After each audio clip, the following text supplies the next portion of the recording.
Voici les 3 plus grands tueurs en série de l'histoire. Mikhail Popkov, c'est le pire tueur en série que la Russie ait connu. Il a reconnu 83 meurtres et a été condamné pour 78 meurtres commis exclusivement sur des femmes.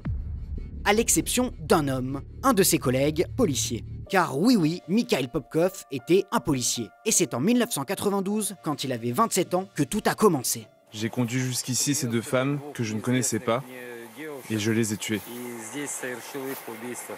Son mode opératoire, faire monter dans sa voiture de service des prostituées, des clientes de bar ou des promeneuses. Puis les isoler pour les mutiler, les violer et les tuer. Il les tue le plus souvent en hiver, car la neige de Sibérie ensevelit les corps et ne ressortent que lorsque l'été pointe son nez. Ce qui rend impossible pour les policiers de trouver la moindre empreinte sur les scènes de crime. Mais le plus fou dans tout ça, c'est que celui qu'on surnomme le loup-garou était le policier qui s'occupait de ses propres meurtres.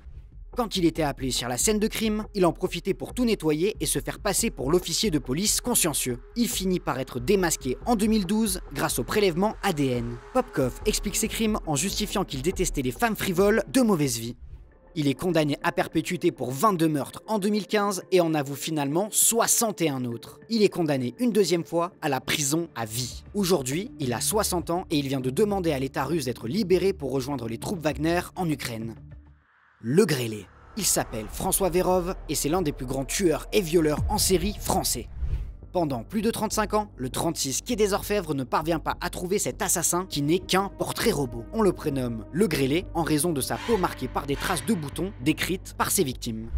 Il est d'abord recherché pour 3 meurtres et 6 viols en région parisienne entre 1980 et 1990. François Vérove n'a sur le papier rien d'un tueur en série et tout d'un citoyen modèle. Père de famille, grand-père, garde républicain dans la gendarmerie, fonctionnaire dans la police et même conseiller municipal dans une petite ville près de Montpellier, il a même participé à l'émission de Nagui « Tout le monde veut prendre sa place ». Monsieur François. Bonjour Nagui. La grande motte.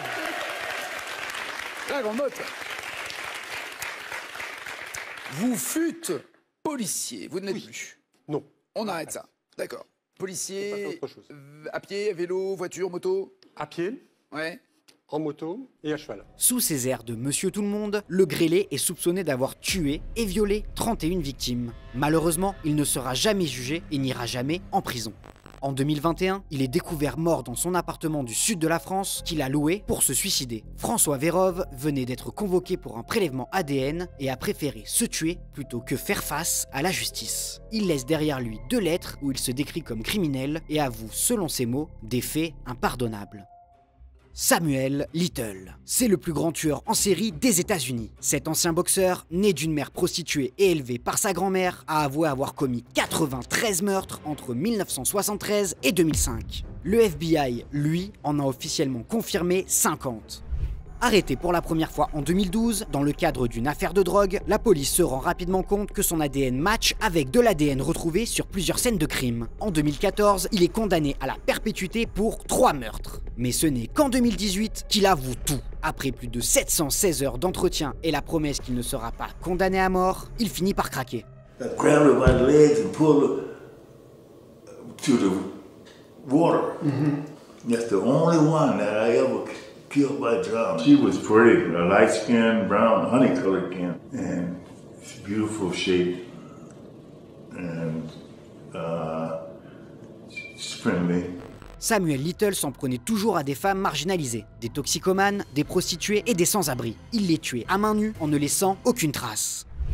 Après ses aveux, le tueur en série a aidé le FBI à retrouver les corps en dessinant les croquis de ses victimes. Condamné à perpétuité, échappant ainsi à la peine de mort, il meurt en 2020 à l'âge de 80 ans dans un hôpital californien. Des aveux tardifs et une mort soudaine qui laissent d'innombrables meurtres de femmes à jamais impunis.